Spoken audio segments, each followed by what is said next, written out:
شفیعا فصلی اللہ تبارک و تعالی علی من هو محبوب و مرضی لدیہ صلاة تبقى وتدوم بدوام الملك الحي القيوم ونشهد أن لا إله إلا الله ونشهد أن سيدنا محمدا عبده ورسوله أما بعد فأعوذ بالله من الشيطان الرجيم بسم الله الرحمن الرحيم إن الله وملائكته يصلون على النبي يا أيها الذين آمنوا صلوا عليه وسلموا تسليما اللهم صل على سيدنا شفيعنا نبينا حبيبنا ومولانا محمد بارك وسلم صلوا عليه صلاة وسلاما عليك يا رسول الله صلى الله تعالى عليك وسلم.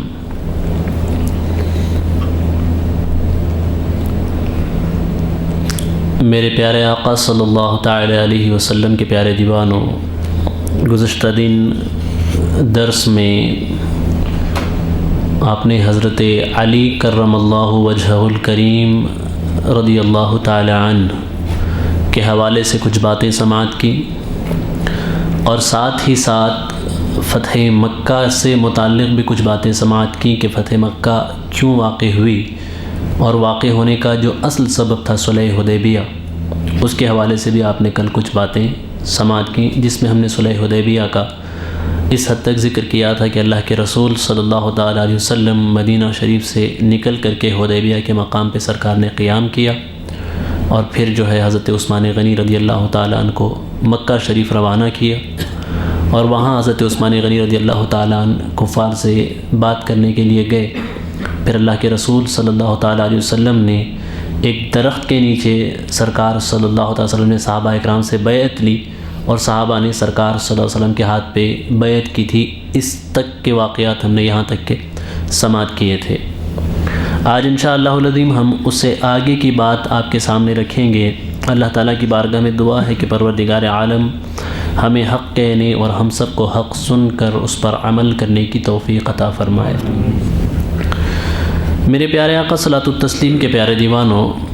ایک بات بہت اہم ہے جسے ہمارا سمجھنا بھی بہت ضروری ہے. وہ یہ ہے کہ اسلام میں سب سے بڑی جو فتح ہے، مسلمانوں کی سب سے بڑی جو فتح ہے، وہ فی الحقیقت صلح حدیبیہ ہے. حدیبیہ میں جو صلح ہوئی تھی، یہ صلح پورے اسلامی معرکوں میں سب سے بڑی یہ فتح ہے. یہ مانا کر کے کہ ابتدا میں اس صلح میں جو چیزیں ہوئی تھیں وہ لوگوں کے سمجھ میں نہیں آئیں، لیکن اللہ کے رسول صلی اللہ تعالیٰ علیہ وسلم کی نگاہ نبوت ان باتوں کو دیکھ رہی تھی کہ اس صلح کے بعد مسلمانوں کو کتنا فائدہ ہونے والا ہے، اور مسلمانوں کو اس سے کس قدر، اسلام کو کتنا فائدہ ہونے والا ہے، اور مسلمانوں کو کس قدر فائدہ ہونے والا ہے. یہی وجہ ہے کہ اللہ کے رسول صلی اللہ تعالیٰ علیہ وسلم صلح حدیبیہ کے بعد جب بھی کوئی بڑا واقعہ ہوتا تھا تو حضور فرماتے تھے ھذا الذی قلتکم، حضور فرماتے تھے کہ یہی وہ چیز ہے جس کا میں تم سے ذکر کیا کرتا تھا. حدیبیہ کے بعد حدیبیہ کی یہ صلح تاریخ اسلام میں بہت بہت بہت اہمیت کی حامل ہے. یہاں تک کہ صدیق اکبر، حضرت فاروق اعظم اور دوسرے صحابہ جب مکہ شریف فتح مکہ ہوئی تو اس وقت کہتے تھے کہ اس وقت وہ بات مجھے سمجھ میں نہیں آ رہی تھی کہ مسلمانوں نے ایسی صلح کیوں کی تھی، مسلمانوں نے یہ معاہدہ کیوں کیا تھا، لیکن جب مکہ فتح ہوا ہے تو مجھے سمجھ میں آتا ہے کہ سب سے عظیم فتح جو ہے وہ صلح حدیبیہ ہے. تو میرے پیارے آقا صلاۃ التسلیم کے پیارے دیوانوں، وہاں اللہ کے رسول صلی اللہ تعالیٰ علیہ وسلم نے حضرت عثمان غنی رضی اللہ تعالیٰ عنہ کی طرف سے اپنا ہاتھ اپنے ہاتھ پہ رکھ کر کے بیعت فرمائی. یہ شرف اللہ نے حضرت عثمان غنی کو عطا فرمایا کہ وہ دست پاک جس کے حوالے سے پروردگار عالم فرماتا ہے ید اللہ فوق ایدیہم، کہ پروردگار کا ہاتھ اس وقت مسلمان جب بیعت کر رہے تھے اس وقت مسلمانوں کے ہاتھوں پہ اللہ کا ہاتھ تھا. پروردگار عالم فرماتا ہے اور مصطفیٰ جان رحمت صلی اللہ علیہ وسلم جن کے دست اقدس کے حوالے سے قرآن مجید فرماتا ہے وما رمیت اذ رمیت ولکن اللہ رما، کہ محبوب صلی اللہ علیہ وسلم جب آپ نے کنکریاں پھینکی تو وہ آپ نے نہیں پھینکے تھے بلکہ وہ اللہ تبارک و تعالیٰ نے پھینکا تھا۔ اب وہ ہاتھ رسول گرامی وقار صلی اللہ علیہ وسلم نے اس کے حوالے سے فرمایا کہ یہ عثمان کا ہاتھ ہے اور عثمان کی طرف سے میں بیعت کرتا ہوں۔ یہ بہت بڑا شرف تھا آپ کے لیے۔ تو اس کے بعد یہ ہوا کہ جب مسلمانوں نے بیعت کی اللہ کے رسول صلی اللہ علیہ وسلم کے دست حق پرست پہ، انہوں نے بیعت کی کہ یا رسول اللہ کوئی بھی سچویشن ہوگی ہم آپ جیسے فرمائیں گے ویسے کریں گے، آپ جو اشارہ کریں گے ہم اسی طریقے سے کریں گے، آپ کہیں گے جان قربان کرنی ہے تو جان بھی آپ کے قدموں پہ قربان ہے۔ اب کفار کو اس فتح کا، اس بیعت کا پتہ چلا تو کفار تو کہاں یہ چاہ رہے تھے کہ ہم کسی نہ کسی طریقے سے مسلمانوں کو کوئی نقصان پہنچائیں۔ جب انہیں اس بات کی خبر لگی اور انہیں پتہ چلا کہ مسلمانوں نے اللہ کے رسول کے ہاتھ پہ بیعت کی ہے تو اب انہیں خوف محسوس ہوا کہ نہیں، اب مسلمانوں نے جب بیعت کر لی ہے تو وہ جانتے تھے کہ اللہ کے رسول کے صحابہ سرکار سے کتنی محبت کرتے تھے، سرکار سے کیسی وابستگی ان کی تھی، اسے جانتے تھے۔ تو انہوں نے یہ کہا کہ اب بہتر طریقہ یہی ہے کہ صلح کا کوئی نہ کوئی راستہ تلاش کیا جائے۔ تو اب جو ہے صلح حدیبیہ کے لیے سہیل ابن عمر مکہ سے اور مکرز اور اس کے علاوہ حویتب، یہ تین لوگ ابھی اسلام انہوں نے قبول نہیں کیا تھا، اور یہ تین لوگ جو ہے مکہ والوں کی طرف سے اللہ کے رسول صلی اللہ علیہ وسلم کی بارگاہ میں حاضر ہوتے ہیں کہ صلح حدیبیہ بھی ہونے والی ہے۔ اب یہاں پہ ایک بات میں اور آپ کو بتاؤں کہ یہ سہیل ابن عمر، ان کا ذکر ہم نے جنگ بدر میں کیا ہے کہ جنگ بدر میں قید ہو کر کے اللہ کے رسول صلی اللہ علیہ وسلم کے ہاتھ میں آئے تھے، پھر سرکار صلی اللہ علیہ وسلم نے فدیہ وغیرہ لے کر کے انہیں آزاد کیا تھا۔ ان کے دو لڑکے تھے اور ان کے دونوں لڑکے باپ کے ایمان لانے سے پہلے ایمان لا چکے تھے، والد ابھی ایمان نہیں لائے تھے، لیکن ان کے دو لڑکے تھے، ایک تھے عبداللہ ابن سہیل اور ایک تھے ابو جندل ابن سہیل۔ یہ دونوں صاحبزادے اسلام قبول کر چکے تھے، اور اس میں ایسا ہوا تھا کہ جب انہوں نے اسلام قبول کیا تھا، ان دو صاحبزادوں نے اسلام قبول کیا تھا، تو ان کے والد نے، یہ عبداللہ سہیل ابن عمر جو ہیں، انہوں نے اپنے دونوں لڑکوں کو قید کر دیا تھا کہ تم نے اسلام کیوں قبول کیا۔ تو ایک لڑکے جو حضرت عبداللہ تھے وہ تو اپنے والد کی قید سے آزاد ہو کر کے مدینہ شریف پہنچ گئے تھے، لیکن ان کے جو دوسرے لڑکے ابو جندل تھے وہ ابھی بھی انہی کی قید میں تھے اور انہیں زنجیروں میں باندھ کر کے مکہ میں ان کو رکھا گیا تھا۔ جب صلح حدیبیہ ہونے والی تھی اس وقت ان کے صاحبزادے مکہ میں ان کو زنجیریں ڈال کر کے ان کے والد نے قید کر رکھا تھا، اور اسی حالت میں وہ مکہ شریف میں تھے۔ اب سہیل ابن عمر، مکرز اور حویتب، یہ تینوں حضرات اللہ کے رسول صلی اللہ علیہ وسلم کی بارگاہ میں حاضر ہوتے ہیں، اور اللہ کے رسول صلی اللہ علیہ وسلم حدیبیہ کے مقام پہ ایک خیمہ نصب ہے، اور اس خیمے میں اللہ کے رسول صلی اللہ علیہ وسلم آرام فرما رہے ہیں۔ کچھ انصاری صحابہ تھے، اور پھر اللہ کے رسول صلی اللہ علیہ وسلم کی بارگاہ میں جب یہ لوگ حاضر ہوئے تو روایتوں میں آیا ہے کہ جو صحابہ تھے دوسرے، وہ دو صحابہ انصاری صحابہ، وہ دونوں سرکار صلی اللہ علیہ وسلم کے آگے، یعنی سرکار صلی اللہ علیہ وسلم کا رخ مبارک ایسا تھا، چہرے مبارک، اور ان کا چہرہ سرکار کے بالمقابل تھا، اور وہ تھوڑی دور ہٹ کر کے بیٹھے، اور یہ جو تینوں لوگ آئے تھے وہ تینوں لوگ اللہ کے رسول صلی اللہ علیہ وسلم اور ان صحابہ کے درمیان میں بیٹھے۔ حضور بھی دو زانو ہو کر کے بیٹھے اور یہ لوگ بھی دو زانو ہو کر کے بیٹھے، اور پھر صلح کے حوالے سے بات چیت ہونے لگی کہ بھئی صلح کیسے ہونی چاہیے، کس بات پہ صلح ہونی چاہیے۔ ایسا ہے کہ اس مرتبہ تو ہم آپ کو مکہ میں داخل ہونے نہیں دیں گے، یہ ہم نے قسم کھا رکھی ہے، یہ ہماری شرط ہے کہ آپ مکہ میں داخل نہ ہوں۔ کفار طرح طرح کی اپنی شرائط رکھتے جا رہے تھے، اور اللہ کے رسول صلی اللہ علیہ وسلم ان کی شرطوں کو تسلیم کر رہے تھے، چونکہ حضور یہ چاہتے تھے کہ جنگ نہ ہو، حضور یہ چاہتے تھے کہ پہلے ہی کافی جانیں ضائع ہو چکی ہیں، اب اگر ہم دوبارہ جنگ کریں گے تو بہت ممکن ہے کہ اور بھی ادھر سے بھی کچھ مسلمان شہید ہوں اور دوسری طرف سے بھی کچھ کفار قتل ہوں اور خون بہے گا۔ تو سرکار صلی اللہ علیہ وسلم یہ چاہتے تھے کہ جنگ نہ ہو، تو جو بھی شرائط کفار اپنی طرف سے رکھتے جا رہے تھے وہ شرائط اللہ کے رسول صلی اللہ علیہ وسلم تسلیم کرتے جا رہے تھے۔ اب باری اس کی آئی کہ بھائی اب صلح حدیبیہ کا جو ورقہ تھا وہ لکھا جانا تھا، جو صلح حدیبیہ ہوئی تھی، جس بات پہ اتفاق ہوا تھا اسے لکھا جانا تھا۔ اب یہاں پہ دیکھیں، اللہ اکبر، اللہ کے رسول صلی اللہ تعالی وسلم نے، ایک صحابی ہیں حضرت اوس ابن خولی، ان سے فرمایا کہ آپ جائیں، آپ جن باتوں پہ ہمارا معاہدہ ہوا ہے ان باتوں کو آپ ایک ورقے میں لکھ دیں، ٹھیک ہے۔ اب یہ جب لکھنے کے لیے آئے تو سہیل ابن عمر اور پھر جو دوسرے کفار وہاں سے آئے ہوئے تھے انہوں نے یہ کہا کہ ہم ان کا لکھا ہوا قبول نہیں کریں گے، یہ معاہدہ یا تو حضرت علی لکھیں یا تو حضرت عثمان لکھیں یا تو اللہ کے رسول صلی اللہ علیہ وسلم خود لکھیں، یہ شرط انہوں نے پہلے ہی رکھا ہے۔ اللہ کے رسول صلی اللہ علیہ وسلم نے فرمایا ٹھیک ہے، تو پھر سرکار صلی اللہ علیہ وسلم نے اس معاہدے کو لکھنے کے لیے حضرت علی کو حکم فرمایا کہ علی اب آپ قلم اٹھائیے اور لکھیے، اور اللہ کے رسول صلی اللہ تعالیٰ علیہ وسلم نے حضرت علی سے فرمایا، جو جملہ سرکار صلی اللہ علیہ وسلم نے فرمایا تھا ابتدا میں وہ یہ تھا کہ بسم اللہ الرحمن الرحیم، آپ لکھیں بسم اللہ الرحمن الرحیم۔ حضرت علی بسم اللہ الرحمن الرحیم لکھنے کے لیے گئے تو سہیل ابن عمر جو تھے اور جو کفار وہاں آئے ہوئے تو انہوں نے کہا کہ ہم رحمان کو نہیں مانتے ہیں، ہم رحمان کو نہیں مانتے، لہذا بسم اللہ الرحمن الرحیم یہاں پہ نہ لکھا جائے، بلکہ یہاں یوں لکھا جائے بِاسْمِكَ اللَّهُمَّ۔ اللہ کے رسول صلی اللہ علیہ وسلم نے فرمایا کہ یہ بھی تمہاری شرط ہے؟ انہوں نے کہا کہ ہاں یہ ہماری شرط ہے، بسم اللہ الرحمن الرحیم لکھیں گے تو ہم یہ معاہدہ قبول کرنے کے لیے تیار ہی نہیں ہیں۔ پھر اللہ کے رسول نے فرمایا ٹھیک ہے علی، آپ بسم اللہ الرحمن الرحیم نہ لکھیں، بِاسْمِكَ اللَّهُمَّ لکھیں، تو بِاسْمِكَ اللَّهُمَّ سے یہ معاہدہ لکھا گیا۔ پھر سرکار نے فرمایا هذا ما اصطلح علیہ محمد رسول اللہ صلی اللہ تعالیٰ علیہ وسلم۔ حضور نے فرمایا یہ وہ باتیں ہیں جس پر اللہ کے رسول صلی اللہ تعالیٰ وسلم متفق ہوئے، سرکار کی یہ اصطلاح ہے۔ تو محمد رسول اللہ صلی اللہ علیہ وسلم کے الفاظ اس میں تھے۔ حضرت علی رضی اللہ تعالیٰ عنہ نے اسے لکھا، محمد رسول اللہ صلی اللہ علیہ وسلم لکھا۔ تو اب سہیل ابن عمر نے جب یہ دیکھا کہ یہاں تو محمد رسول اللہ صلی اللہ علیہ وسلم لکھا ہے تو سہیل ابن عمر نے کہا کہ ہم اس بات پہ راضی نہیں ہیں، کیونکہ اگر ہم آپ کو رسول مان لیں تو پھر تو سارا جھگڑا ہی ختم ہے۔ سارا مسئلہ تو یہ ہے کہ ہم آپ کو رسول تسلیم نہیں کرتے، اگر ہم آپ کو رسول مان لیں پھر تو ساری کی ساری بات ہی ختم ہو گئی، ہم اس معاہدے کو اس شکل میں تسلیم نہیں کریں گے، لہذا محمد رسول اللہ نہ لکھا جائے بلکہ محمد ابن عبداللہ لکھا جائے، محمد ابن عبداللہ لکھا جائے۔ اب حضرت علی رضی اللہ تعالیٰ عنہ جب یہ لکھتے ہیں تو رسول گرامی وقار صلی اللہ تعالیٰ علیہ وسلم حضرت علی کو فرماتے ہیں اے علی محمد رسول اللہ کو مٹا دو۔ اللہ اکبر۔ حضرت علی عرض کرتے ہیں یا رسول اللہ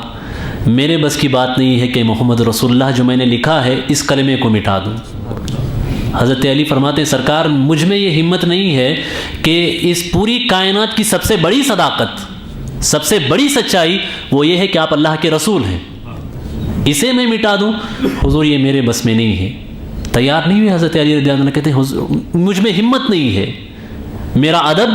میرا احترام اور آپ سے میری محبت مجھے اس بات کی اجازت نہیں دیتی کہ رسول اللہ جو میں نے لکھا ہے اس کو مٹا دوں۔ پھر اللہ کے رسول صلی اللہ علیہ وسلم، بحقی کی روایت ہے، خود سرکار صلی اللہ علیہ وسلم نے اسے مٹایا اور پھر فرمایا اے علی اب لکھو محمد ابن عبداللہ۔ اب سرکار کے حکم کی تعمیل میں سرکار حضرت علی محمد ابن عبداللہ اس معاہدے میں لکھتے ہیں۔ اب یہاں پہ دیکھیں جو مکرز اور حویتب یہ دونوں حضرات آئے تھے، وہ جب یہ دیکھتے ہیں کہ اللہ کے رسول صلی اللہ تعالیٰ علیہ وسلم کے ماننے والے مسلمان اپنے دین کے حوالے سے کتنے پابند ہیں، کتنے پابند ہیں، تو اس وقت اس نے ایک جملہ کہا تھا، وہ جملہ تاریخ میں آج بھی موجود ہے۔ وہ کہتے ہیں ما رأیت قوما احوط لدینہم من ہؤلاء، میں نے اپنی زندگی میں کسی قوم کو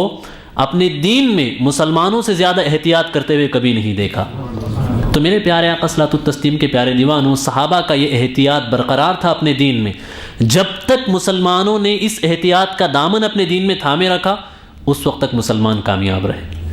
اور جہاں یہ احتیاط کا دامن اپنے ہاتھ سے چھوٹا ہے وہیں سے ناکامی ہمارے پاس آئی،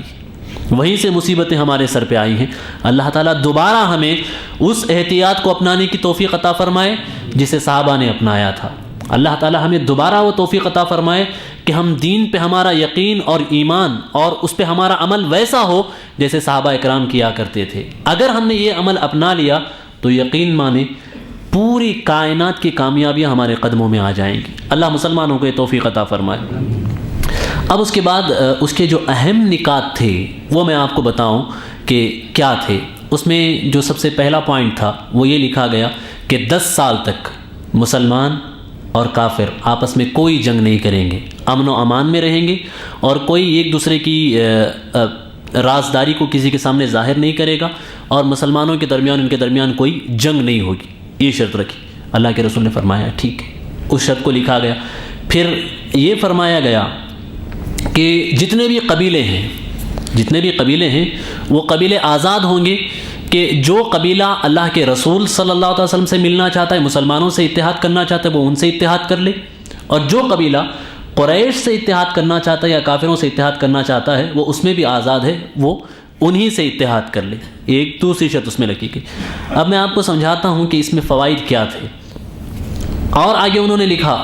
یہ شرط دیکھیں بہت ہی شدید شرط تھی، مسلمانوں کے لیے اسے قبول کرنا بہت ہی تکلیف دہ تھا، لیکن اللہ کے رسول صلی اللہ علیہ وسلم کی نگاہ نبوت کچھ اور چیزوں کو دیکھ رہی تھی جو ہر کوئی نہیں دیکھ سکتا۔ انہوں نے ایک شرط رکھی کفار نے کہ ہم میں سے، مکہ والوں میں سے اگر کوئی شخص اسلام قبول کر لے اور اسلام قبول کر کے وہ مدینہ شریف آ جائے، اپنے ولی کی اجازت کے بغیر وہ مدینہ شریف آ جائے، تو مدینہ والوں کے اوپر یہ ضروری ہوگا کہ وہ اسے اپنے ساتھ نہ رکھیں بلکہ وہ مکہ والوں کے حوالے کر دیں۔ اگر کوئی اسلام قبول کر کے جائے تب بھی اسے مکہ والوں کو واپس کر دیں، اور اگر کوئی مسلمانوں میں سے اپنا دین ترک کر کے کافر ہو جائے، بت پرست ہو جائے اور وہ مکہ آ جائے تو ہم اسے مدینے والوں کے حوالے نہیں کریں گے، ہم اسے مدینے والوں کے حوالے نہیں کریں گے۔ یہ شرط کفار نے رکھی۔ اللہ کے رسول صلی اللہ تعالیٰ علیہ وسلم نے فرمایا یہ شرط بھی منظور ہے، وہ شرط بھی لکھی گئی۔ اور اس کے بعد پھر انہوں نے یہ شرط لگائی کہ اس سال اللہ کے رسول صلی اللہ تعالی وسلم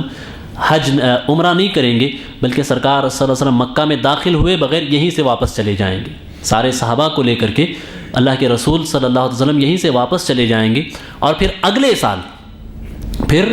سال اللہ کے رسول صلی اللہ علیہ وسلم آئیں گے، اور 3 دن تک مسلمانوں کو یہ اجازت ہوگی کہ وہ مکہ میں قیام کریں گے، اور مکہ کے جو لوگ ہیں وہ مکہ شہر خالی کر کے وہ باہر چلے جائیں گے۔ مسلمان 3 دن تک آئیں گے اور آ کر کے عمرہ کرنا ہے، طواف کرنا ہے، جو بھی مسلمانوں کو مذہبی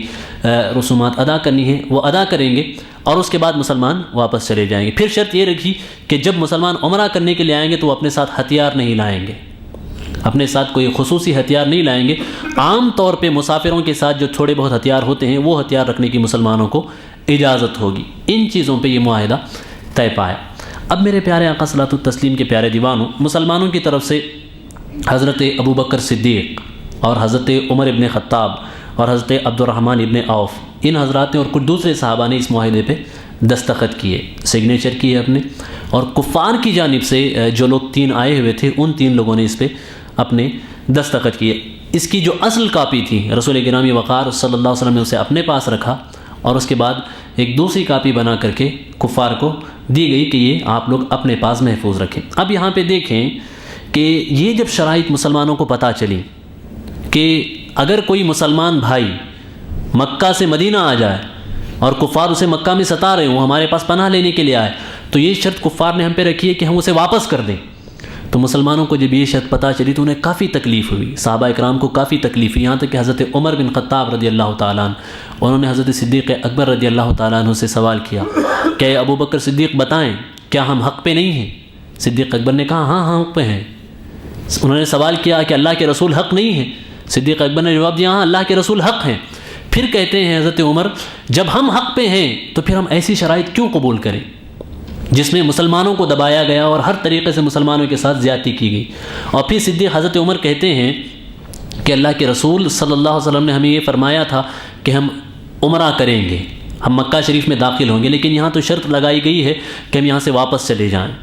تو کیا ہم مکہ میں داخل نہیں ہوں گے؟ تو ذرا دیکھیں صدیق اکبر کی نظر کیسی تھی۔ صدیق اکبر کو پتہ نہیں تھا کہ اللہ کے رسول نے ایسے کیوں کیا، اور اللہ کے رسول نے جو کچھ کیا وہ اپنے پروردگار کی مرضی سے کیا، ٹھیک؟ اور سرکار صلی اللہ علیہ وسلم اس کے پیچھے جو راز تھے، اس میں جو اہمیت تھی اسے اللہ کے رسول جانتے تھے، لیکن صدیق اکبر کو وہ پتہ نہیں تھا۔ سارے صحابہ پریشان ہیں اور سارے صحابہ نے اپنی باتوں کا اظہار کیا۔ اصل ان کا مسئلہ یہ تھا کہ ہم حق پہ ہیں،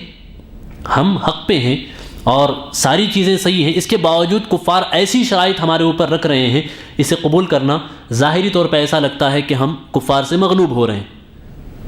تو صحابہ اکرام کا یہ اسلام کے دفاع کا جذبہ تھا اور اللہ کے رسول کی تعظیم کا جذبہ تھا، اس جذبے کے تحت وہ یہ باتیں کر رہے تھے۔ لیکن صدیق اکبر رضی اللہ تعالیٰ عنہ حضرت عمر سے فرماتے ہیں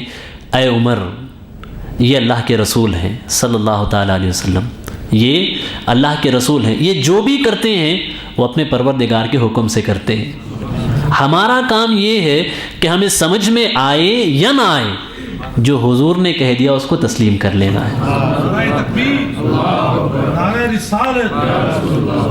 جو اللہ کے رسول نے فرما دیا وہ ہمیں تسلیم کر لینا ہے. اللہ کے رسول نے یہ فرمایا کہ ہم مکہ میں داخل ہوں گے، لیکن حضور نے یہ نہیں فرمایا تھا کہ ہم اسی سال داخل ہوں گے. بس اس پہ یقین رکھو کہ حضور نے فرمایا ہم مکہ میں داخل ہوں گے تو ہم داخل ہوں گے. حضرت عمر کو بھی پھر اطمینان ہوتا ہے، حضرت عمر بھی اس بات کو تسلیم کر لیتے. اسی لیے فرمایا گیا کہ حضرت صدیق اکبر کا ایمان اور آپ کا یقین اور آپ کا جو مقام اس امت میں ہے وہ کسی صحابی کو یہ مقام میسر نہیں آیا جو صدیق اکبر کو میسر آیا. اور یہ سب کیوں میسر آیا؟ چونکہ سب سے زیادہ اپنی زندگی کے اوقات کسی نے اگر اللہ کے رسول کے ساتھ گزارے صحابہ میں وہ صدیق اکبر ہیں. سفر میں سرکار کے ساتھ رہے، حضر میں سرکار کے ساتھ رہے، ہجرت کا جب موقع آیا تو تب بھی اللہ کے رسول کے ساتھ رہے. اللہ اکبر، یہ شان اللہ نے صدیق اکبر کو عطا فرمائی. تو میرے پیارے آقا صلاۃ التسلیم کے پیارے دیوانوں، اب پھر دیکھیں یہ صلح کی جو شرائط تھیں ابھی لکھی نہیں گئی تھی. ان شرائط کے لکھے جانے سے پہلے سہیل ابن عمرو کے جو لڑکے ابو جندل مکہ میں قید تھے تو انہوں نے کسی نہ کسی طریقے سے اپنی بیڑیاں اور ان کو جو باندھ کے رکھا گیا تھا اسے چھڑا کر کے وہ توڑ کر کے اللہ کے رسول کی بارگاہ میں حاضر ہو جاتے ہیں. ٹھیک ہے، کچھ بیڑیاں تو نکال لیتے ہیں لیکن کچھ بیڑیاں اور سلاخیں جو ان کے پاس لگائی گئی تھیں وہ آپ کے بدن میں ابھی لگی ہوئی تھیں. انہی کو گھسیٹتے وہ اللہ کے رسول کی بارگاہ میں حاضر ہو جاتے ہیں. عرض کرتے ہیں یا رسول اللہ، میں اپنا ایمان اپنا دین بچا کر کے میں واپس آ گیا ہوں، سرکار مجھے اپنے قدموں میں رکھ لیں، مجھے اپنے ساتھ لے کر کے مدینہ شریف لے جائیں، حضور مجھے ان کفار کے حوالے مت کریں. اب ذرا دیکھیں، ایک باپ ہے سہیل ابن عمرو، معاہدہ لکھوانے کے لیے آئے ہیں، ایمان نہیں لائے، ان کے صاحبزادے ایمان لائے، اور بیٹا یہ کہتا ہے کہ حضور مجھے اپنے باپ کے ساتھ مت روانہ کریں بلکہ اپنے قدموں میں رکھ لیں، مجھے اپنے والد کے ساتھ مت بھیجیں، مجھے اپنے قدموں میں رکھ لیں. اللہ کے رسول کہتے ہیں اے سہیل ابن عمرو، ابھی تو ہمارا معاہدہ لکھا نہیں گیا ہے،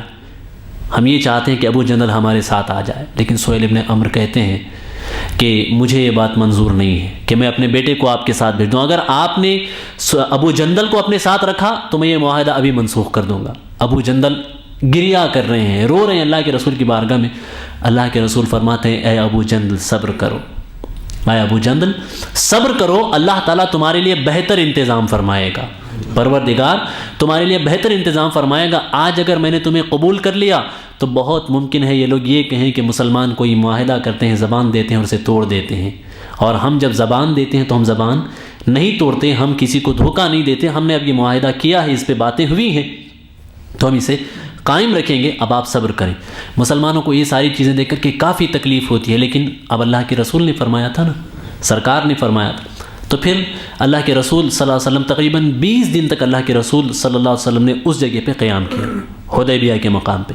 اور حدیبیہ کا یہ سفر ایسا سفر تھا، یوں تو میرے آقا صلی اللہ تعالیٰ علیہ وسلم جس سفر میں روانہ ہو جائیں اور جہاں چلے جائیں وہاں کمالات ہی کمالات ظاہر ہوتے ہیں، لیکن اس سفر میں خصوصی طور پہ بہت سارے کمالات ظاہر ہوئے، بہت سارے معجزات ظاہر ہوئے. اور میرے پیارے آقا صلی اللہ علیہ وسلم کے پیارے دیوان،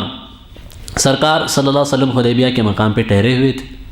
ہم نے پہلے بھی بتایا تھا کہ لوگوں کو وہاں پہ پانی کی ضرورت تھی.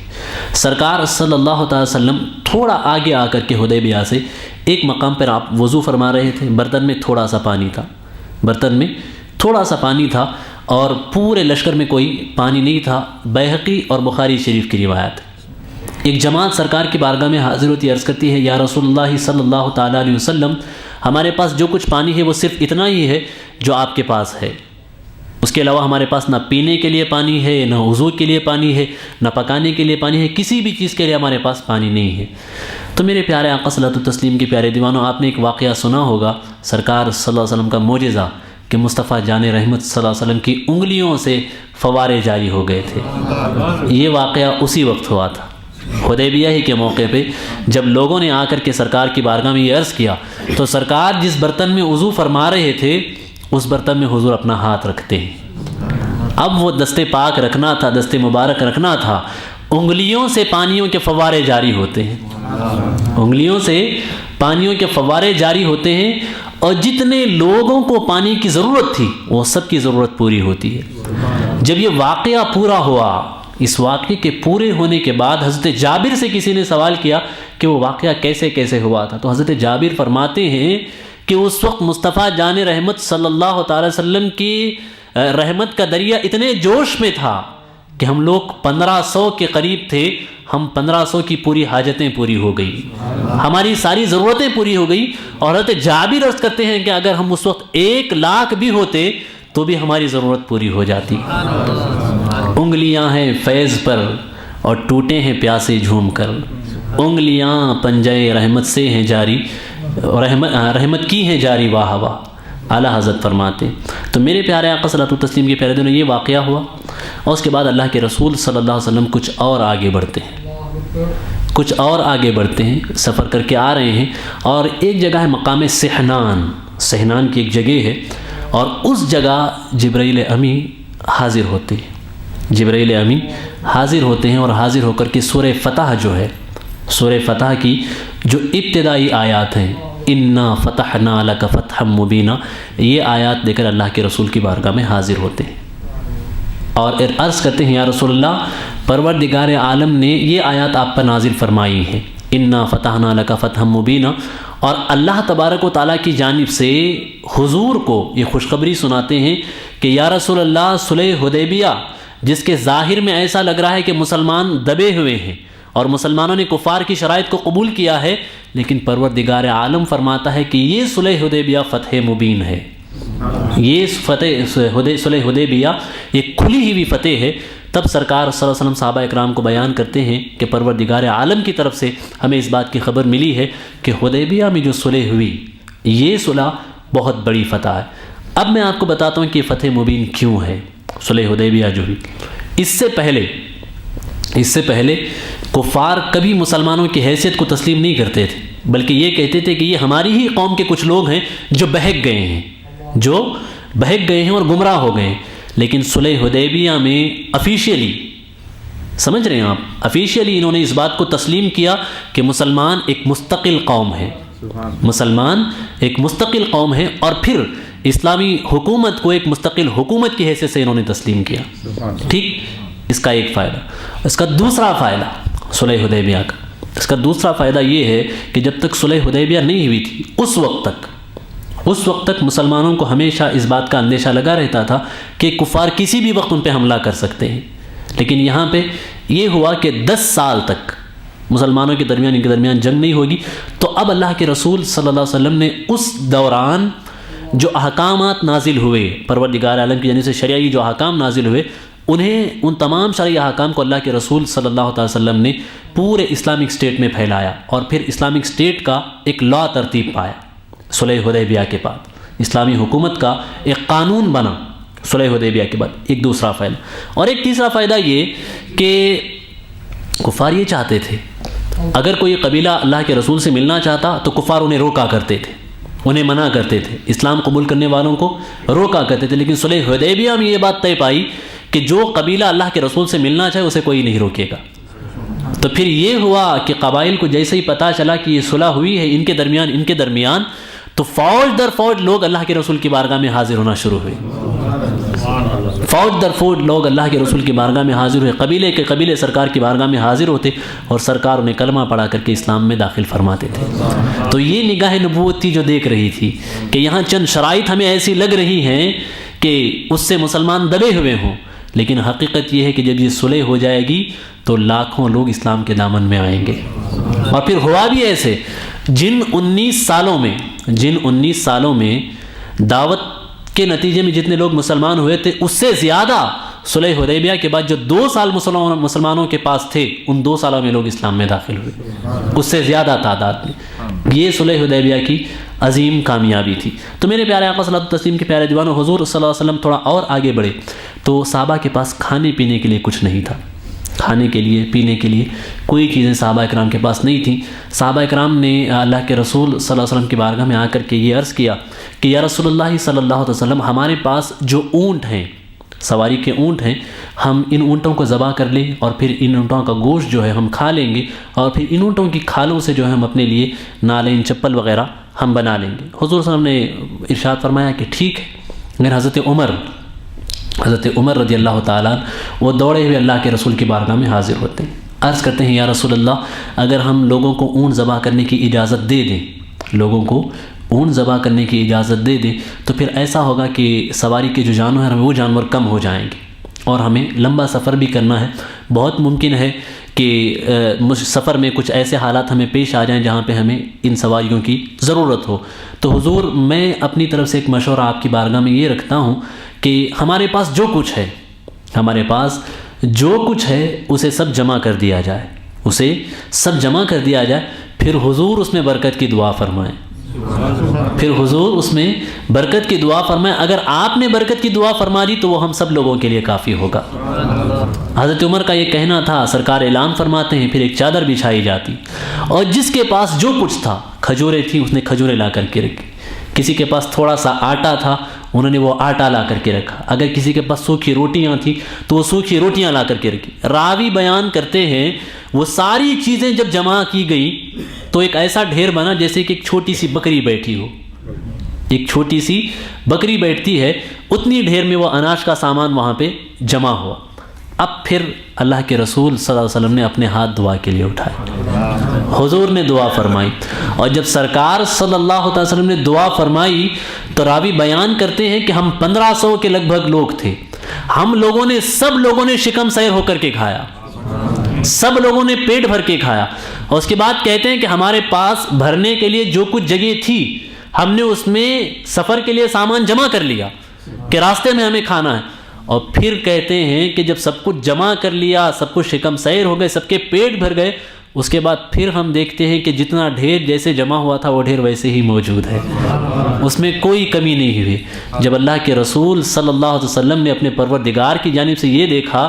تو حدیث پاک میں الفاظ ہیں فضحک رسول اللہ صلی اللہ علیہ وسلم، اللہ نے اپنے پروردگار کی جانب سے برکت کا یہ عالم دیکھا اور دعا کی قبولیت کا یہ عالم دیکھا تو حضور مسکرائے وہاں پہ، اور سرکار صلی اللہ علیہ وسلم کی دندان مبارک وہاں پہ ظاہر ہوئے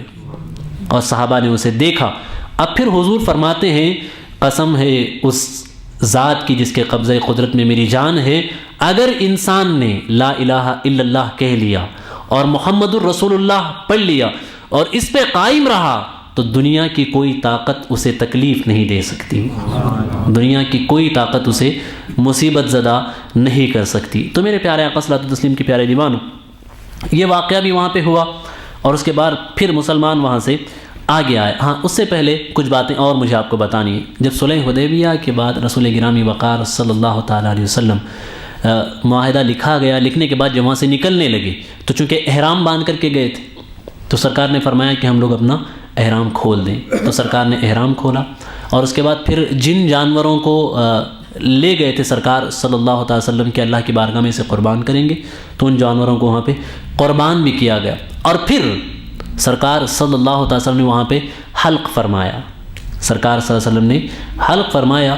تو اب دیکھیں جب سرکار صلی اللہ تعالی وسلم نے حلق فرمایا اور سرکار صلی اللہ علیہ وسلم کے موئے مبارک شریف جب سر مبارک سے نکالے گئے تو صحابہ کی پوری جو جماعت تھی وہ پوری جماعت ان موئے مبارک کے پاس آتی اور ہر کوئی جس کو جتنا میسر آئے اسے اٹھا کر کے اپنے پاس تبرک کے طور پر جمع کرتے۔ تو حضرت ام عمارہ فرماتی ہیں، یہ ایک صحابیہ تھی، وہ بھی اس وقت اس سفر میں تھی، وہ عرض کرتی ہیں کہ میں نے بھی کچھ موئے مبارک شریف اپنے پاس اٹھا کر کے محفوظ رکھ لیے۔ اب پھر بیان فرماتی ہیں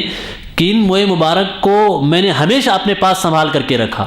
کوئی بھی مریض میرے پاس آتا تھا کسی بھی بیماری کی شکایت لے کر کے، کسی بھی پریشانی کی شکایت لے کر کے،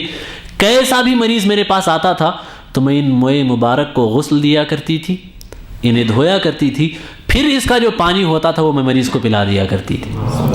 اور جو بھی مریض آتا تھا اسے موئے مبارک کی برکت سے شفا حاصل ہو جایا کرتی تھی۔ یہ برکتیں ہیں سرکار صلی اللہ علیہ وسلم کی، یہ ہے تبرک۔ اللہ اکبر، اللہ تعالی ہمیں رسول گرامی وقار صلی اللہ علیہ وسلم سے محبت کرنے کی توفیق عطا فرمائے۔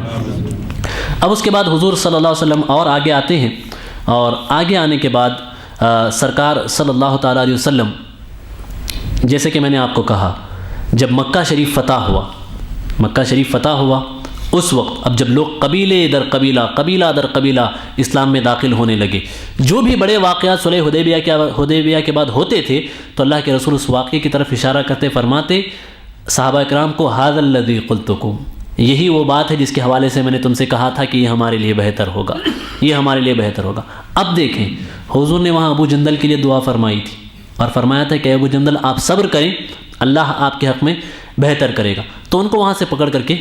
لے گئے۔ اب سرکار صلی اللہ علیہ وسلم مدینہ شریف میں داخل ہوتے ہیں۔ اب سرکار مدینہ شریف میں ہیں، ایک صحابی اسلام قبول کرتے ہیں جنہیں ان کے گھر والوں نے قید کر کے رکھا ہوا تھا، انہیں زنجیروں میں باندھ کر کے انہوں نے رکھا تھا، وہ اپنے زنجیروں کو آزاد کرتے ہیں، انہیں توڑتے ہیں، کیسے بھی توڑ کر کے مکہ شریف سے نکلتے ہیں۔ اور پھر جب مکہ شریف سے نکلتے ہیں تو روایتوں میں آیا ہے کہ ان کے پاس کوئی سواری نہیں تھی، ان کے پاس کوئی سواری نہیں تھی۔ مکہ سے مدینہ شریف کی جو مسافت ہے، جو لوگ وہاں پہ گئے ہیں جانتے ہیں آج اتنی لمبی مسافت ہے، اور اس دور میں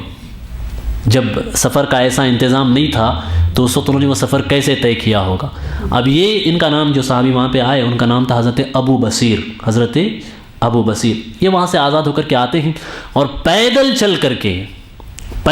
کر کے مدینہ شریف کی طرف نکل جاتے ہیں اور سرکار کی بارگاہ میں حاضر ہوتے ہیں۔ اب وہ شوق تھا نا کہ اللہ کے رسول کی بارگاہ میں جانا ہے، اللہ کے رسول کی بارگاہ میں حاضر ہونا۔ اب ساری تھکان، ساری مصیبتیں، ساری پریشانیاں، سفر کی تکلیفیں سب جھیل کر کے جب مدینہ شریف پہنچتے ہیں تو مسجد نبوی کی جانب جاتے ہیں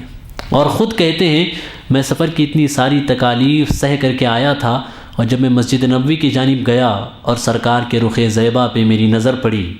تو کہتے ہیں سفر کی جتنی تکلیفیں تھیں وہ ساری تکلیفیں کافور ہو گئی، سفر کی جتنی تکلیفیں تھیں وہ ساری تکلیفیں ختم ہو گئی۔ سرکار کا ایک دیدار اور سرکار کے رخ زیبا کو ایک مرتبہ دیکھ لینا، یہ تو مومن کی معراج ہے، یہ مومن کی معراج ہے۔ کہتے ہیں ساری تکلیفیں میری ختم ہو گئی۔ اب میں اللہ کے رسول صلی اللہ علیہ وسلم کی بارگاہ میں گیا، اب میں مدینہ شریف میں وہ جاتے ہیں، جانے کے بعد انہوں نے تقریباً 2 دن کچھ وہاں پہ قیام کیا۔ اب 2 دن قیام کیا، ان لوگوں کو پتہ چلا کفار کو کہ یہ جو ہیں یہاں سے نکل کر کے چلے گئے ہیں حضرت ابو بصیر، اور پھر ہم نے معاہدہ یہ طے کیا تھا کہ اگر کوئی مسلمان ہو کر کے یہاں آئے گا تو اسے پھر واپس کفار کے حوالے کرنا ہے، ٹھیک ہے۔ تو اب ذرا دیکھیں کفار اخنس ابن شریق اور ان کے کچھ اور دوسرے لوگ ایک خط دے کر کے سرکار صلی اللہ علیہ وسلم کے پاس لوگوں کو بھیجتے ہیں کہ ہم نے ایسے ایسے معاہدہ کیا تھا اور ہمارا یہ معاہدہ ہوا تھا کہ اگر کوئی مسلمان ہو کر کے یہاں پہ آتا ہے تو اسے واپس بھیجنا ہے۔ اب وہ لا کر کے خط سرکار کے پاس دیتے ہیں تو اللہ کے رسول فرماتے ہیں اے ابو بصیر اب آپ کو یہاں سے واپس جانا ہوگا، چونکہ ہم نے معاہدہ کیا ہے، ہم نے زبان دی ہے اور ہم ہر حال میں اپنے عہد کی پابندی کریں گے، ہر حال میں اس وعدے کی پابندی کریں گے، اب آپ کو یہاں سے واپس جانا ہوگا۔ وہ لمحات کتنے تکلیف دہ رہے ہوں گے ان کے لیے کہ پیدل جس نے قید سے چھوٹ کر کے پورا سفر پیدل طے کر کے سرکار کی بارگاہ میں حاضر ہوئے اور اس کے بعد پھر انہیں وہاں سے واپس جانا ہے تو کیسی تکلیف ان پہ ہوئی ہوگی، لیکن بس ایک بات تھی کہ اللہ کے رسول کا حکم وہاں پہ تھا، سرکار کا حکم وہاں پہ تھا۔ تب سرکار نے فرما دیا یا رسول اللہ تکلیف جیسی بھی ہو، مصیبت جیسی بھی ہو، اگر آپ کا حکم ہے تو ایسی ہزاروں تکلیفیں ہم قبول کرنے کے لیے تیار ہیں۔ پھر وہاں سے نکلتے ہیں، جو لوگ ان کو لینے کے لیے آئے تھے یہ دونوں لوگ لے کر کے وہاں سے جاتے ہیں۔ اور جب جاتے ہیں تو راستے میں یہ ہوتا ہے کہ ابو بصیر جو تھے یہ جو 2 کفار تھے ان 2 کفار سے کچھ ان سے باتیں ہوتی ہیں اور کچھ باتوں میں انہوں نے کچھ ایسی باتیں ظاہر کرتے ہیں جس سے مسلمانوں کی توہین اور پھر اللہ اور اس کے رسول کی توہین ظاہر ہوتی ہے۔ تو پھر حضرت ابو بصیر ان کافروں میں سے ایک شخص کو قتل کر دیتے، پھر دوسرا جو شخص تھا کوثر نام کا ایک شخص تھا وہ واپس پلٹ کر کے سرکار کے پاس آتا ہے، اللہ کے رسول صلی اللہ علیہ وسلم کے پاس آتا ہے اور آ کر کے کہتا ہے کہ بھائی یہ ابو بصیر جو ہمارے ساتھ آئے تھے انہوں نے ایسا ایسا کیا ہے۔ صحابہ اکرام ان سے کہتے ہیں کہ دیکھیں ہمارا جو معاہدہ ہے وہ معاہدہ یہ ہے کہ اگر کوئی مکہ سے نکل کر مدینہ آئے گا تو ہم اسے واپس کریں گے، اور ہم نے اپنے معاہدے کے مطابق انہیں واپس کر دیا ہے، ٹھیک۔ اب وہ نہ مدینہ میں ہے نہ مکہ میں ہے تو ہماری طرف سے کوئی ان پہ نہ زیادتی ہو سکتی ہے اور نہ ہماری طرف سے کوئی احکام ان پہ ثابت ہو سکتے ہیں چونکہ وہ ہمارے ذمہ میں نہیں ہے۔ تو اب یہ جو حضرت ابو بصیر تھے بحر السیف نام کی ایک جگہ سمندر کے کنارے ہوتی ہے، اس جگہ جا کر کے یہ اپنا اڈا بناتے ہیں، ٹھیک، اپنا مقام وہاں پہ بناتے ہیں اور پھر اس جگہ وہ قیام کرتے ہیں۔ پھر ایسا ہوتا ہے کہ لوگوں کو پتہ چلتا ہے، حضور نے دعا فرمائی تھی نا کہ اللہ تعالیٰ تمہارے لیے کوئی بہتر راہ تلاش فرمائے گا، اللہ تعالیٰ تمہارے لیے کوئی بہتر انتظام فرمائے گا۔ حضرت ابو بصیر نے بھی جب کہا تھا یا رسول اللہ مجھے ان کے حوالے مت کریں، تو سرکار نے انہیں فرمایا تھا کہ اے ابو بصیر اللہ تعالیٰ تمہارے لیے کوئی بہتر انتظام کرے گا، تم یہاں سے جاؤ۔ تب صحابہ نے ان سے کہا تھا، صحابہ ان سے کہتے ہیں کہ اللہ کے رسول فرما رہے ہیں کہ اللہ تمہارے لیے کوئی انتظام فرمائے گا، تو پروردگار آپ کے لیے ضرور کوئی انتظام فرمائے گا، آپ یہاں سے جائیں۔ اب دیکھیں میرے پیارے آقا صلاۃ و تسلیم کے پیارے دیوانوں، یہ اب آ کر کے مکہ اور مدینہ کے بیچ میں ساحل سمندر میں ایک شاہراہ گزرتی ہے جہاں سے عموماً کفار کے تجارت کے قافلے گزرتے تھے اس زمانے میں۔ تو اس جگہ پہ ایک غار کے پاس یہ اپنی جگہ بناتے ہیں، وہیں پہ قیام کرتے ہیں۔ سمندر کی جو مچھلیاں ہوتی تھیں ان مچھلیوں کے ذریعے سے یہ اپنا پیٹ بھرا کرتے تھے۔ اب کچھ مسلمانوں کو پتہ چلتا ہے جو مکہ شریف میں تھے کہ بھئی ابو بصیر نے وہاں پہ ایک ٹھکانہ بنایا ہوا ہے، تو کچھ لوگ وہاں پہ آ کر کے جمع ہوتے، 2 لوگ آئے، 3 لوگ آئے، 4 لوگ آئے، 5 لوگ آئے، اس طریقے سے ہوتے وہاں پہ ایک مسلمانوں کی ایک جماعت وہاں پہ جمع ہو جاتی ہے۔ اب ان پہ اللہ کے رسول صلی اللہ علیہ وسلم کی جانب سے آفیشیلی کوئی دباؤ نہیں ہے کہ وہ مسلمانوں کے انڈر میں نہیں ہے اور نہ ہی وہ کفار کے اس میں ہے، اب ان کی ایک مستقل حیثیت ہے، ان کی ایک مستقل حیثیت ہے۔ تو وہاں کے جمع ہونا شروع ہوتے۔ پھر ابو جندل جو سہیل ابن عمر کے صاحبزادے تھے، جو معاہدہ لکھے جاتے وقت آئے تھے، ان کو پتہ چلتا ہے کہ ابو بصیر نے وہاں پہ ٹھکانہ بنایا، تو وہاں وہ مکہ شریف سے 70 مسلمانوں کو جمع کرتے ہیں، 70 مسلمانوں کو جمع کر کے 70 کی یہ جماعت مکہ شریف سے نکل کر کے پھر لوگ آ کے یہاں پہ قیام کرتے ہیں۔ اب جب یہ لوگ قیام یہاں پہ کرتے ہیں تو کوئی بھی اگر قافلہ کفار کا وہاں سے گزرتا تو کفار کو خوف محسوس ہوتا ہے کہ بھئی یہ مسلمان ہے، اور سامانی تجارت جو کچھ ہمارے قافلوں میں ہوتا ہے وہ مسلمانوں کا ہوتا ہے، اور ہم ان کو مسلسل ستاتے رہے ہیں، کہیں ایسا نہ ہو کہ ہم پہ حملہ کر دیں، کہیں ایسا نہ ہو کہ اس سے ہمارے تجارتی قافلوں کو نقصان پہنچے۔ اب پھر کفار کی حالت خراب ہوتی ہے، کفار کا ایک وفد اللہ کے رسول کی بارگاہ میں حاضر ہوتا ہے، حاضر ہو کر کے عرض کرتا ہے یا رسول اللہ، ہم نے، یا رسول اللہ تو وہ نہیں کہتے تھے، اللہ کے رسول کو اپنے نام سے وہ معاذ اللہ رب العالمین بلایا کرتے تھے، کہتے ہیں کہ ہم نے جو معاہدہ آپ کے پاس کیا تھا کہ کوئی مسلمان اگر یہاں سے آپ کے پاس آئے گا تو آپ اسے واپس کریں گے، اب ہم یہ چاہتے ہیں کہ اس معاہدے کی اس شق کو ہم ختم کر دیں، اس کنڈیشن کو ہم ختم کر دیں، اور اب ہم یہ چاہتے ہیں کہ اگر کوئی مسلمان مکہ سے آئے تو آپ انہیں مدینہ شریف ہی میں رکھ لیں، اور جس جگہ وہ لوگ ٹھہرے ہوئے انہیں وہاں سے بلا کر کے آپ مدینے میں رہنے کی اجازت دے دیں۔ تب اللہ کے رسول فرماتے ہیں ھذا الذی قلتکم، حضور فرماتے ہیں میرے صحابہ یہی وہ بات تھی جس کے حوالے سے میں نے تم سے کہا تھا کہ اللہ تمہیں برکتیں یہاں پہ ظاہر فرمائے گا۔ جن لوگوں نے شرط رکھی تھی وہی اللہ کے رسول کی بارگاہ میں آ کر کے ریکویسٹ کرتے ہیں کہ اب اس شرط کو ختم کریں۔ تب پھر سرکار صلی اللہ علیہ وسلم ان لوگوں کو واپس بلاتے ہیں اور واپس بلا کر کے مدینہ شریف میں انہیں رہنے کی اجازت دیتے۔ جب سرکار صلی اللہ علیہ وسلم کا قاصد اللہ تعالیٰ کی حکمت دیکھیں وہاں پہ پہنچا ان لوگوں کو خبر دینے کے لیے کہ اللہ کے رسول نے آپ کو مدینے میں بلایا ہے، تو جو ابو بصیر جنہوں نے یہ طریقہ اختیار کیا تھا اس وقت وہ عالم نظام میں تھے، بستر مرگ پہ وہ ہیں اور موت کا وقت ان کے ہاں قریب ہے، اور سرکار کا جو خط پہنچتا ہے اس خط کو لیتے ہیں اور اس خط کو چومتے ہیں۔ اس خط کو چومنا تھا، ان کی روح قبض عنصری سے پرواز کرتی ہے، ان کا انتقال وہاں پہ ہوتا ہے۔ اب پھر سارے سیرت نگاروں نے، جتنے لوگوں نے بھی اس واقعے کو لکھا ہے، سب لوگوں نے اس بات پہ اتفاق کیا ہے کہ حضرت ابو بصیر کا جہاں پہ انتقال ہوا اسی جگہ پہ ان کی تدفین ہوئی، اور وہاں ان کی تدفین ہونے کے بعد ایک مسجد وہاں پہ بنائی گئی، ایک مسجد وہاں پہ بنائی گئی، اور صحابہ کا اور پھر جن سیرت نگاروں نے اسے لکھا ہے وہ سب بیان کرتے ہیں کہ جتنے لوگ اس راستے سے گزرتے تھے وہ اس مسجد میں نماز ادا کرتے، پھر اس عاشق رسول کی قبر پہ حاضری دیتے تھے، ان کی مزار شریف پہ حاضری دیتے تھے، تو یہ ان کا معمول رہا۔ تو میرے پیارے آقا صلاۃ و تسلیم کے پیارے دیوانوں، اتنے واقعات ہوئے۔ اب پھر یہ ہوا کہ 22 مہینے کا وقت گزرا اس معاہدے کو، جو صلح حدیبیہ ہوئی تھی، صلح حدیبیہ ہو کر کے 22 منتھس جب گزرے تو اس میں معاہدہ یہ ہوا تھا کہ جو قبیلہ مسلمانوں سے ملنا چاہے وہ مل جائے، کفار انہیں نہیں چھیڑیں گے، اور جو کافروں سے ملنا چاہے وہ کافروں سے مل جائے، مسلمان ان کو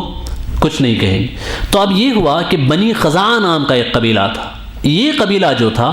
اس قبیلے نے سرکار کی اطاعت قبول کی، یہ مسلمانوں کے ساتھ جم گئے، اور بنی بکر نام کا ایک قبیلہ تھا، یہ قبیلہ جو ہے مکہ والوں کے ساتھ جڑ گیا، کفار کے ساتھ۔ اب پھر یہ ہوا کہ بنی خزاعہ اور بنی بکر میں کچھ آپسی دشمنی تھی، معاہدہ تو یہ طے پایا تھا کہ ہم جنگ نہیں کریں گے 10 سال تک، ہم میں سے کوئی بھی فریق جنگ نہیں کرے گا، ہم امن کے ساتھ رہیں گے۔ اب پھر یہ ہوا کہ بنی بکر کا جو قبیلہ تھا، ان لوگوں نے ایک دن ایسا ہوا کہ بنی خزاعہ کے لوگ نماز ادا کر رہے تھے اور یہ لوگ آئے اور آ کر کے اس مسلمان قبیلے پر ان لوگوں نے حملہ کر دیا۔ جو شرط پہ انہوں نے معاہدہ کیا تھا، جس شرط پہ، اس شرط کی انہوں نے یہاں پہ خلاف ورزی کی۔ حضرت ام المؤمنین میمونہ رضی اللہ تعالیٰ عنہ عرض کرتی ہیں کہ میں نے کیا دیکھا کہ رسول گرامی وقار صلی اللہ تعالیٰ علیہ وسلم وضو کرنے کے لیے تشریف لے گئے، اور وضو خانے میں جب سرکار تشریف لے گئے تو سرکار نے 3 مرتبہ کہا لبیک لبیک لبیک، اور پھر سرکار نے فرمایا نصرتا نصرتا نصرتا۔ نصرتا کے معنی یہ ہوتے ہیں کہ آپ کی مدد کی گئی، ہم حاضر ہیں، ہم آپ کی مدد کریں گے، آپ کی مدد کی گئی، یہ جملے سرکار نے فرمایا۔ تو وہ فرماتی ہیں کہ سرکار جب واپس تشریف لائے تو میں نے سوال کیا، رسول اللہ وہاں وضو خانے میں کوئی شخص تھا کہ آپ سرکار صلی اللہ علیہ وسلم کلام فرما رہے تھے؟ حضور نے فرمایا کہ بنو خزاعہ جو قبیلہ ہمارے ساتھ تھا، ان کے ساتھ ایک بہت بڑی آفت پیش آئی ہے، ان لوگوں نے وہاں سے مجھے مدد کے لیے آواز لگائی تو میں نے ان کی مدد پہ یہاں سے لبیک کہا ہے۔ اب جو لوگ یہ کہتے ہیں کہ اللہ کے رسول صلی اللہ علیہ وسلم ہمارے درود یا سلام کو نہیں سن سکتے، وہ اس واقعے پہ کیا کہیں گے، اس حدیث پہ کیا کہیں گے؟ حضور وہاں سے اس بات کو سن رہے ہیں، اور پھر کہتے ہیں کہ ہم 3 دن تک انتظار کرتے رہے۔ ام المؤمنین فرماتی ہیں کہ 3 دن تک ہم انتظار کرتے رہے، پھر 3 دن کے بعد بنو خزاعہ کے لوگ اللہ کے رسول کی بارگاہ میں حاضر ہوتے ہیں، عرض کرتے ہیں یا رسول اللہ کفار نے یہ معاہدہ کیا تھا کہ مسلمانوں سے نہیں لڑیں گے، ہم حالت نماز میں تھے اور نماز کی حالت میں ان لوگوں نے آ کر کے ہمیں قتل کیا ہے۔ تب اللہ کے رسول صلی اللہ علیہ وسلم نے وہاں پہ فرمایا کہ میں جس طرح اپنے اہل و عیال کی حفاظت کرتا ہوں، اسی طریقے سے میں تمہاری حفاظت کروں گا۔ اب یہ جو واقعہ تھا ان کا مسلمانوں پہ حملہ کرنا، یہ واقعہ فتح مکہ کا سب سے اہم ریزن ہے۔ اب اللہ کے رسول صلی اللہ علیہ وسلم یہاں سے مکہ شریف فتح کرنے کے لیے اور مکہ شریف میں داخل ہونے کے لیے یہاں سے نکلتے ہیں، اور اس سے آگے کے جو واقعات ہوں گے انشاءاللہ العظیم میں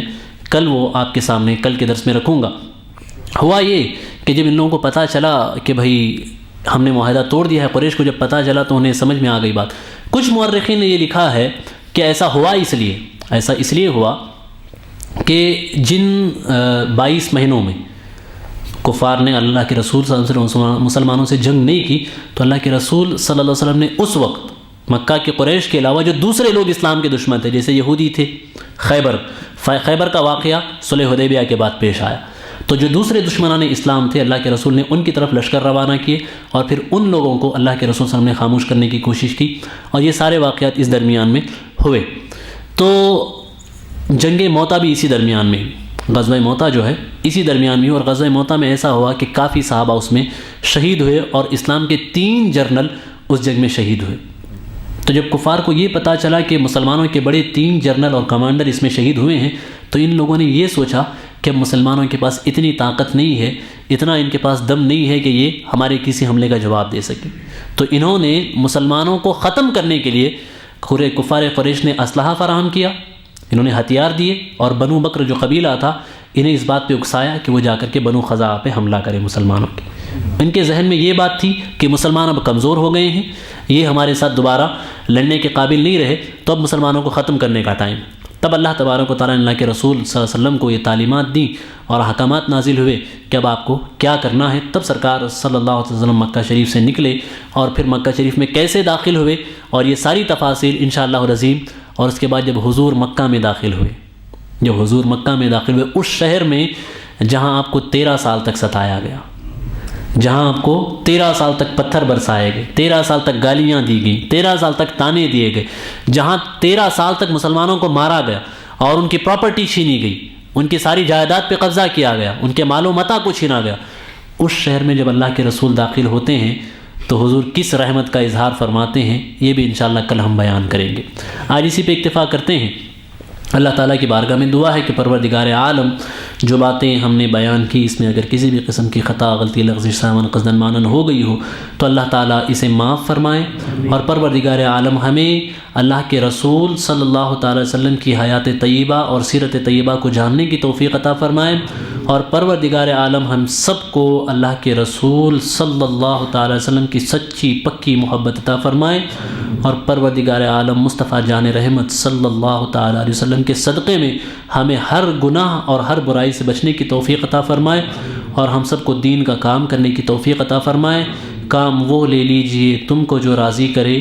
ٹھیک ہو نام رضا، تم پہ کروڑوں درود، استغفر اللہ ربی من کل ذنب و خطیئۃ و اتوب الیہ وما علینا الا البلاغ۔ السلام علیکم ورحمۃ اللہ وبرکاتہ۔